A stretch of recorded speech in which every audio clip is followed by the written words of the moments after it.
দর্শক এবারে জানিয়ে দিচ্ছি এক নজরে দৈনিক পত্রিকার শিরোনামগুলো। শুরুতে রয়েছে দৈনিক ইত্তেফাক, শিরোনামে রয়েছে ফিরে এলো তত্ত্বাবধায়ক সরকার, চতুর্দশ সংসদ নির্বাচনের সময় থেকে কার্যকর। এপাশে কিছু প্রতিক্রিয়া রয়েছে, যেমন অ্যাটর্নি জেনারেল বলেছেন দেশ গণতন্ত্রের মহাসড়কে হাঁটবে। এদিকে বদিউল আলম মজুমদারের মন্তব্য, সুষ্ঠু নিরপেক্ষ নির্বাচনের পথ প্রশস্ত হবে। জয়নুল আবেদিন জানিয়েছেন মনে হচ্ছে আজ ঈদের দিন। এদিকে শিশির মনির মন্তব্য করেছেন জুলাই সনদ পাশ হলে কাঠামোয় পরিবর্তন আসতে পারে। আরেকটি শিরোনাম সশস্ত্র বাহিনী দিবস আজ। দর্শকের পরে রয়েছে কালের কণ্ঠ, শিরোনাম ফিরল তত্ত্বাবধায়ক সরকার, সর্বোচ্চ আদালতের রায়। এছাড়া রয়েছে সশস্ত্র বাহিনী দিবস আজ এবং আরেকটি শিরোনাম চাকরিচ্যুত 5 কর্মকর্তা, প্রশাসনের তোলপাড়, দলবাজ কর্মকর্তাদের মধ্যে চাকরি হারানোর আতঙ্ক, ন্যায় বিচারের পরিপন্থী আদালতে গেলে টিকবে না, এমনটি জানিয়েছেন ফিরোজ মিয়া। দর্শক দেখে নিচ্ছে প্রথম আলো কি বলছে। তত্ত্বাবধায়ক সরকারের বিধান ফিরে এলো, আপিল বিভাগের রায়, আগামী জাতীয় নির্বাচনের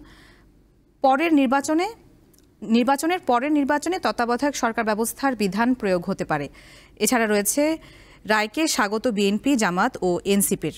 আরেকটি শিরোনাম খেলার খবরে, সেঞ্চুরির উৎসবে 100তম টেস্ট উদযাপন মুশফিকের।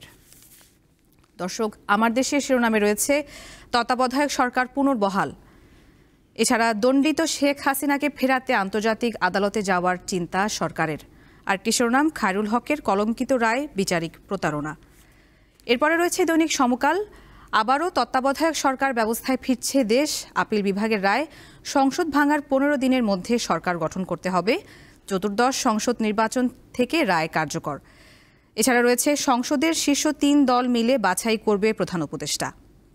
দেশের 10 কোটি মানুষ নিরাপদ পানির সংকটে। আরেকটি শিরোনাম রয়েছে সমকালে, দিল্লিকে চিঠির বিষয়ে চুপ পররাষ্ট্র মন্ত্রণালয়, শেখ হাসিনার প্রত্যর্পণ বিষয়ে এই শিরোনামটি। দর্শক এরপরে রয়েছে যুগান্তরের শিরোনাম তত্ত্বাবধায়ক ব্যবস্থা পুনর্বহাল, অর্থাৎ আজকের সবগুলো পত্রিকায় মোটামুটি তত্ত্বাবধায়ক সরকারের ব্যবস্থা পুনর্বহালের বিষয়টি প্রধান শিরোনাম হিসেবে স্থান পেয়েছে। আরেকটি শিরোনাম জোড়া শতকে চালকের আসনে বাংলাদেশ, এবং যুগান্তরে আরও রয়েছে বাতিলের নির্দেশ হাসিনার বাস্তবায়নে 4 বিচারপতি।